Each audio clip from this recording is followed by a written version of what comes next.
Assalamualaikum, nama saya Nur Fatihah daripada kumpulan akan membentangkan konsep aspek bahasa Melayu yang telah diberikan kepada saya, iaitu proses penerbitan ayat yang mempunyai 3 jenis. Saya akan menerangkan mengenai proses pengguguran.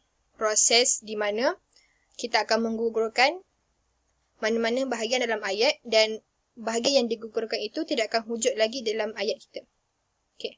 Proses pengguguran mempunyai 4 jenis, iaitu frasa nama sebagai subjek, frasa predikat, kata nama sebagai inti dalam frasa dan frasa nama yang mendahului frasa relatif. Pengguguran frasa nama sebagai subjek mempunyai 2 jenis. Pertama, proses pengguguran subjek ganti nama orang kedua dalam ayat perintah.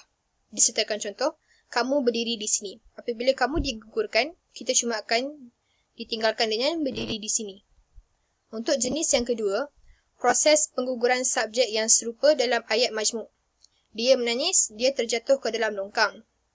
Apabila digabungkan, ia akan menjadi dia menangis kerana terjatuh ke dalam longkang. Kita tidak akan ambil kedua-dua subjek.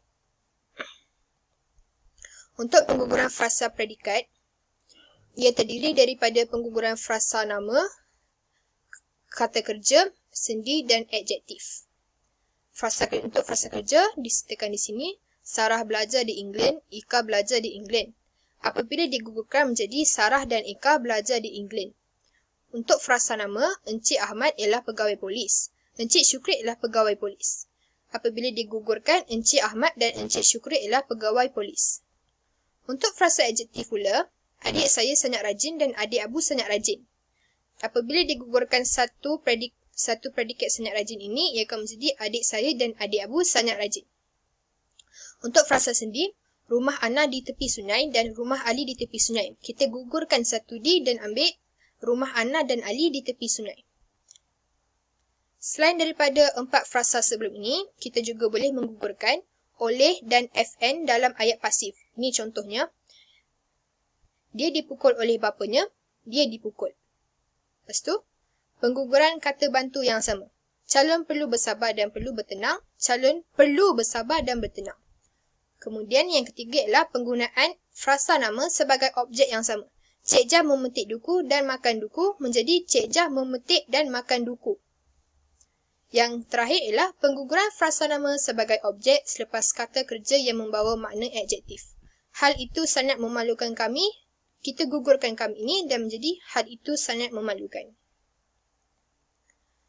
Proses pengguguran yang ketiga ialah pengguguran frasa nama yang mendahului frasa relatif. Orang itu ingin ditemuinya. Orang itu sudah tiada lagi. Apabila digabungkan kedua-dua ayat ini, ia akan menjadi orang yang ingin ditemui itu sudah tiada lagi.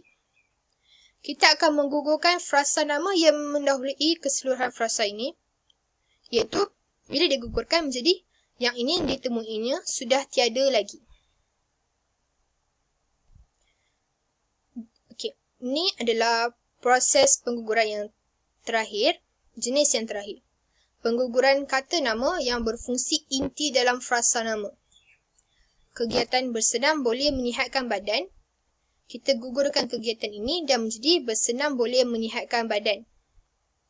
Contoh kedua ialah aktiviti melukis sangat menyeronokkan. Digugurkan perkataan aktiviti dan menjadi melukis sangat menyeronokkan. Okey, itu sahaja daripada saya. Terima kasih.